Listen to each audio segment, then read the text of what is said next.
इंदिरा स्थित rest house में Congress party कार्यकर्ताओं की एक बैठक का आयोजन किया गया। इस मौके पर मुख्य रूप से नवनियुक्त कांग्रेस हरियाणा युवा प्रदेश सचिव यादविंदर श्योरान ने शिरकत की। कार्यक्रम में पहुंचने पर कार्यकर्ताओं ने फूल मालाएं डालकर श्योरान का स्वागत किया। इस मौके पर काफी संख्या में पार्टी कार्यकर्ता भी मौजूद रहे।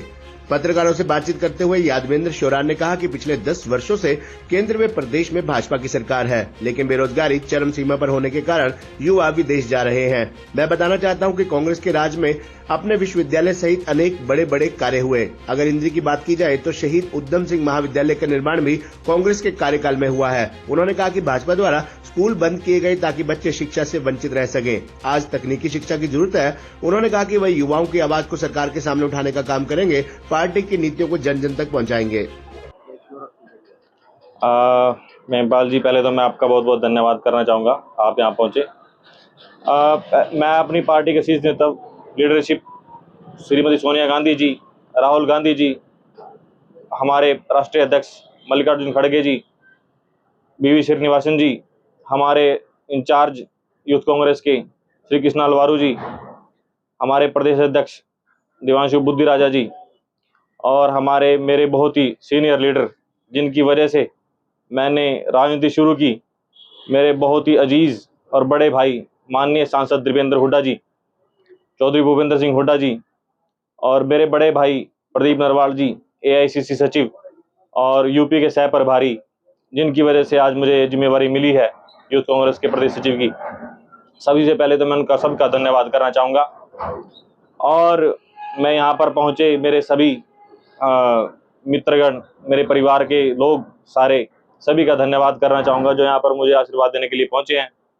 और यहाँ पर पहुँचे चौधरी रामपाल जी, चौधरी वीरेंद्र सिंह जी, रोहित चौरान जी, हल्का प्रधान यूथ कांग्रेस और सभी गणमान्य व्यक्तिगण का मैं यहाँ पहुँचने पर धन्यवाद करता हूँ। इन सब ने एक खुशी जाहिर की मेरे यूथ कांग्रेस के प्रदेश सचिव बनने पर और सबके इकट्ठा होने का मकसद यही था कि वो मुझे अपना आशीर्वाद दें। और जो एक जिम्मेवारी मिली है मुझे यूथ के रूप में प्रदेश सचिव की, तो मेरा यही रहेगा कि मैं अधिक से अधिक युवाओं की आवाज़ उठा सकूं कि इस बीजेपी शासनकाल में 10 साल से सरकार चल रही है, ये बीजेपी की सेंटर में भी और स्टेट में भी, लेकिन सबसे अधिक हमारे युवाओं ने विदेश पलायन किया है इस 10 साल के दौरान। उसका कारण सबसे बड़ा है बेरोजगारी, नाउम्मीदी सरकार से।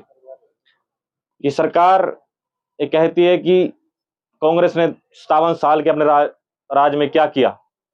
कांग्रेस ने इस देश के युवा को शिक्षित करने का काम किया। कैसे? जो यूनिवर्सिटीज हैं इतनी पुरानी, जो कॉलेजेस हैं, सभी कांग्रेस के कार्यकाल में बने हैं। अब इंद्री की ही बात अगर हम बताएं तो शहीद उधम सिंह कॉलेज का निर्माण, जो सरकारी कॉलेज है, वो कांग्रेस कार्यकाल में हुआ। बीजेपी बताए कि उसके कार्यकाल में कितने नए यूनिवर्सिटीज, कितने नए कॉलेजेस बने हैं जिससे युवाओं को बेहतर शिक्षा मिले। और जब शिक्षा मिलेगी तभी वो एक रोजगार के बारे में सोच सकें कि हमें इस प्रकार का रोजगार चाहिए। इन्होंने शिक्षा से लोगों को वंचित रखा और शिक्षा से वंचित रखा तभी वो रोजगार से भी वंचित रह गए। अगर युवा शिक्षित होगा तो अपने हक मांगेगा, लेकिन इन्होंने एक तो स्कूलों को बंद करने का काम किया। हरियाणा के अंदर सरकारी स्कूल बंद हुए हैं, बजाय इसके कि हरियाणा के अंदर सरकारी स्कूलों में व्यवस्था अच्छी होनी चाहिए थी, अच्छे शिक्षक आने चाहिए थे, नई तकनीकी शिक्षा आनी चाहिए थी। हमें जरूरत है आज तकनीकी शिक्षा की। जर्मन जैसे देश से सीखना चाहिए कि वो अपने देश में छोटे छोटे बच्चों को, जो छठी कक्षा के विद्यार्थी होते हैं, वहीं से वो शुरू कर देते हैं तकनीकी शिक्षा, कैलकुलेटर बनाना, फोन्स, कार। आप देखो, सबसे बड़ा मैन्युफैक्चर है कार का जर्मन इस वर्ल्ड के अंदर। छोटा सा देश है लेकिन इंपोर्ट एक्सपोर्ट में तीसरे नंबर पर है पूरे विश्व में। तो हमें सीखने की जरूरत है इस प्रकार की कि हमारा देश इस प्रकार की शिक्षा प्रणाली लेकर आए। हमें सीखने की जरूरत है जापान से, हमें सीखने की जरूरत है चाइना से, शिक्षा पद्धति में बदलाव करने की जरूरत है। और ये युवाओं के लिए जरूरी है कि युवा तकनीकी शिक्षा के माध्यम से उन्हें ऐसी शिक्षा मिले कि वो स्वयं रोजगार ले सकें, अगर सरकार उनको ना दे। लेकिन सरकार को सोचना चाहिए कि अधिक से अधिक रोजगार के अवसर कैसे पैदा करें। अब गुड़गांव के अंदर देखो कितने रोजगार दिए मारुति ने। ऐसे ही सरकार को नियमित रूप से नई इंडस्ट्रीज को बढ़ावा देना चाहिए जो देश के अंदर और प्रदेश के अंदर रोजगार के अवसर पैदा कर सके। हरियाणा के अंदर जितने भी भर्तियां हुई हैं सब में हरियाणा के किसी युवा को कोई महत्व नहीं मिला।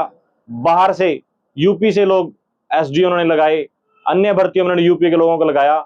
ये हरियाणा के लोगों को इतना समर्थ नहीं समझते, हरियाणा के बच्चों को इतना समर्थ नहीं समझते कि वो हरियाणा में नौकरी लगकर और हरियाणा की सेवा कर सकें। तो मेरा यही है कि मैं अधिक से अधिक युवाओं की आवाज को उठाऊं, रोजगार की बात सरकार के सामने रखूं कि अधिक से अधिक युवाओं को रोजगार मिले, ताकि युवा रोजगार प्राप्त करके अपने और अपने परिवार का भरण पोषण करें। और मैं अन्य इसके साथ साथ हल्के के भी जो भी समस्याएं होंगी वो सरकार के सामने उठाऊंगा, ताकि सरकार उन पर गौर करे। जैसे एक नाला गुजरता है, आप जानते हैं महिपाल जी, धनोरा ड्रेन जिसे बोलते हैं, वो बहुत सारी बीमारियों का कारण बना हुआ है और उसको सरकार ने कोई ध्यान नहीं दिया उसके ऊपर। उसके कारण कैंसर की समस्या भी उस इलाके में बनी हुई है। काफी लोग पीड़ित हुए हैं उससे, क्योंकि उसका जो पानी है वो दूषित करता है हमारे जल स्तर को, और जल स्तर के कारण उसके आसपास के काफी लोग कैंसर से पीड़ित हैं। इसके साथ अनेक समस्याएं हैं जिन्हें हम समय समय पर उठाएंगे सरकार के सामने, और सरकार को इस बात के ऊपर घेरेंगे भी और लोगों को जागरूक करेंगे कि ये जो उठा रहे हैं मुद्दा कि हम 400 पार, पिछली बार भी इन्होंने हरियाणा में कहा था कि 75 पार। खबरनामा हरियाणा के लिए इंद्री से विजय की रिपोर्ट।